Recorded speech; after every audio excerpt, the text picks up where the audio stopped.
Super Saiyan 4 versus Super Saiyan 4. Yo, what up, guys? It's your boy SonTJ. Today, we're going to be discussing the power, designs, and overall impact of Dragon Ball Daima's Super Saiyan 4, or people like to say canon, because we still don't really know if it's fully connected to Dragon Ball Super. I think it pretty much is going to be. We'll see what Toro does in Dragon Ball GT Super Saiyan 4. Yo, you want to see a magic trick? Watch as I say the word, please like, subscribe, and share, that the subscribe button actually glows. So please, follow through what I just said. Hit the like button, subscribe, and share. It helps me out. And hey, man, magic is real if you make it so. Thank you.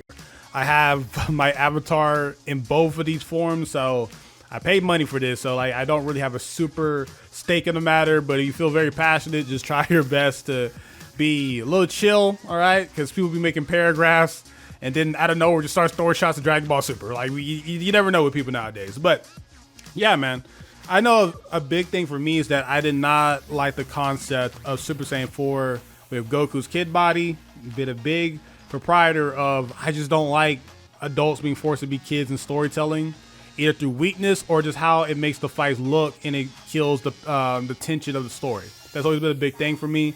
But in the final couple episodes where you have Super Saiyan 4 adult Goku, I'm like, okay, now we're cooking. And I remember even when I did my reaction, the giant forearms was a lot for me to take in. I'm not gonna lie. I was not messing with the Popeye arms. But over time, and looking at like the different fur design with the chest and seeing how like the more naked forearms kind of correlate with that, like, you know what? I can dig it. I can dig it. And I just started thinking like, well, GT Super Saiyan 4 is version 1 and Daima's version is version 2. You know what I mean? That's how I interpret it. They're both Super Saiyan 4. They do things differently for different moments, right? So with Dragon Ball GT Super Saiyan 4, I just think it's just Nakatsuru was just cooking. And again, these are both Nakatsuru designs with Kira Toriyama putting a lot more effort in. He's the main designer of the Dragon Ball Daima one. But some people like to argue that there's just too many different colors going on. You got black hair, but red fur, red under eye, but then yellow irises. And some people like to argue with Dragon Ball Daima that it's too uniform. Everything is red with like a slightly darker red in the hair and a more pinkish red in the fur. I like both, man. I think I might have a slight preference towards the GT one because it's something I grew up with, and before like we got Ultra 6 Sign, or of course you have Ultimate Gohan, it's rare to get like a super strong final type form with black hair with Goku, right? And again, they both have pretty much the same hairstyle. You can argue the nuances that Daima's Goku's hair is a lot less like over the top spiky or something. You never know, right?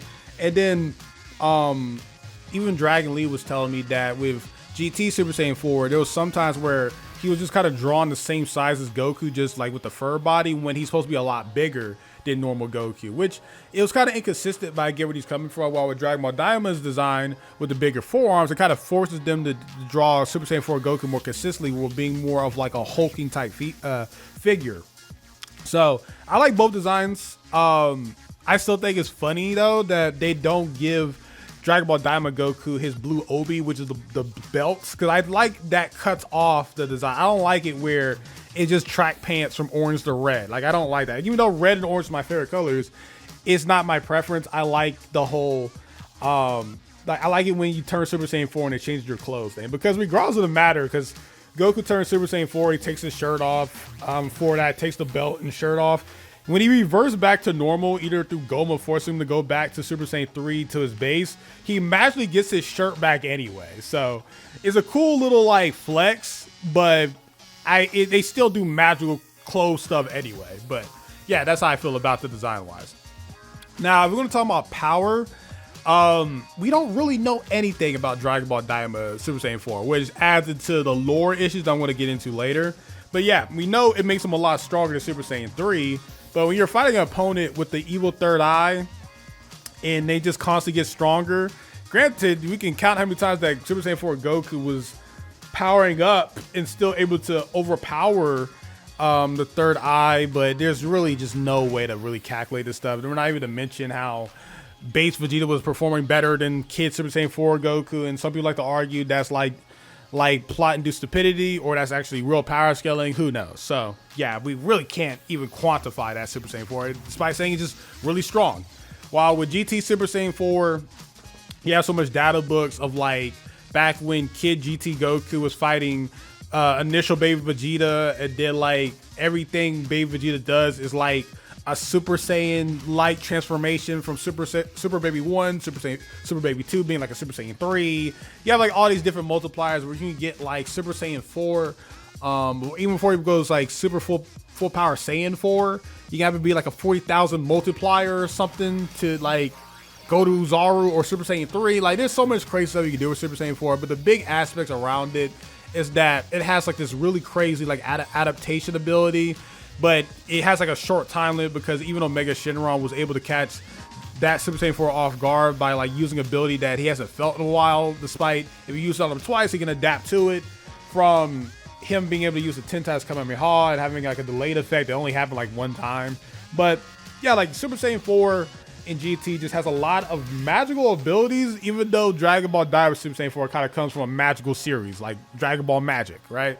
So yeah, just Super Saiyan 4 is just a lot more broken. I think well, a lot more broken GT, but I think Super Saiyan 4 Daima, at least in how I interpret it, is a lot better for like hand-to-hand combat. Hell, even in the fight against Goma, he was just mostly beating him down with pure hands. Like he did use like, well, at least the Dragon Ball Wiki likes to call it 10 times, but he did like a Kamehameha with like red residue in there that people like to say is 10 times.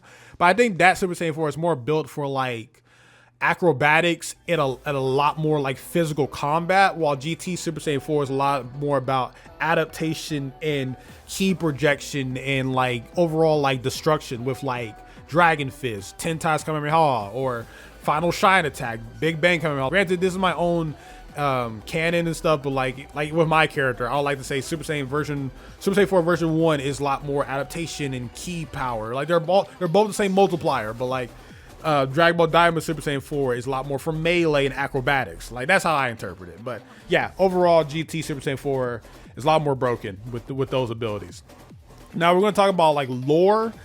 Yeah, Super Saiyan 4 canon or Daima doesn't have any. They spent the entire series breaking down the lore of the Glins and the Kais and the Namekians, but they had no time for Saiyans. And how did Goku get Super Saiyan 4 while having his tail severed and he's able to power up to it? Or how much did the Namekian help him Neva? Now I just remembered it. How much did Neva even add to it? Because Goku would even talk about it when he was describing the form to Vegeta and stuff. So, you know, there's a lot more stuff going on there, like where you just don't got that much information at all. While with Super Saiyan 4, despite my disagreements of them like pretty much using their own Toei verse of like the original Super Saiyan having a go to Zaru look and them implying that the real Super Saiyan was Super Saiyan 4 all along or something. But I love like the world building of Goku like struggling to get his tail released and the Okai helping him out, and then despite him thinking he got stronger with that tail alone, he loses to Super Baby 2 Baby Vegeta, and it takes Pan and seeing the Earth to him to turn to a Goku Zaru and re-unlock his emotions. And I love the aesthetic of him having like this glowing aura. Like they both have their own glowing aura, from Daima having his like white purplish aura to GT having like this reddish aura that kind of glows. It's only happened one time, but the games love to use it. Like that happens all the time with Dragon Ball. Like Supreme, the special canon was only used once. We use a lot more in the anime, of course, in the games, and then there's other stuff that's only used once and not really used again. But I'm glad they keep that aesthetic going with GT Super Saiyan 4. And yeah, man, just like it being seen as like this ultimate Saiyan form, even though GT hints towards the Super Saiyan 5 that you might, you get in Dragon Ball AF and things like that.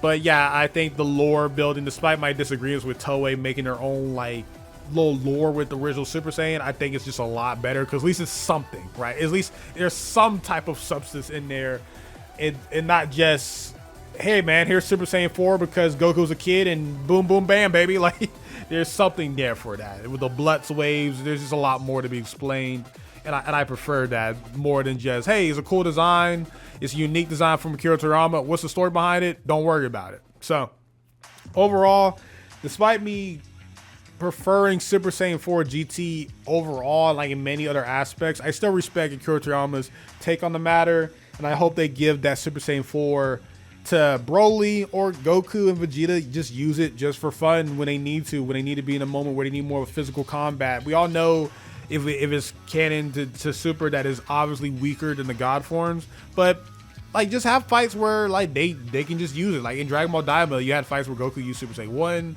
2, 3. Have fights in the future with Super where you had Goku either can use Super Saiyan 4, use God. Like I remember I had a discussion with Lean on Twitter where he's like, oh, it just feels like Daima makes older forms more useful. But it's like, well, yeah, you're just putting them in fights where like Super Saiyan can win a fight, Super Saiyan 2 can win a fight, and then for the finale, you have the big fights where like Super Saiyan 4, Blue, God, Ultra Instinct, things like that, where they're used for the big finales. It's just we need to go back to that instead of having moments where your opponents are so strong that all you're really going to use is just like Blue and UI.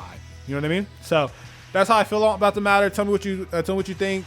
Which form of Super Saiyan 4 do you like in terms of design better, lore better, and who you think is the overall more powerful form? I think GT wins in most aspects in that matter, especially in strength.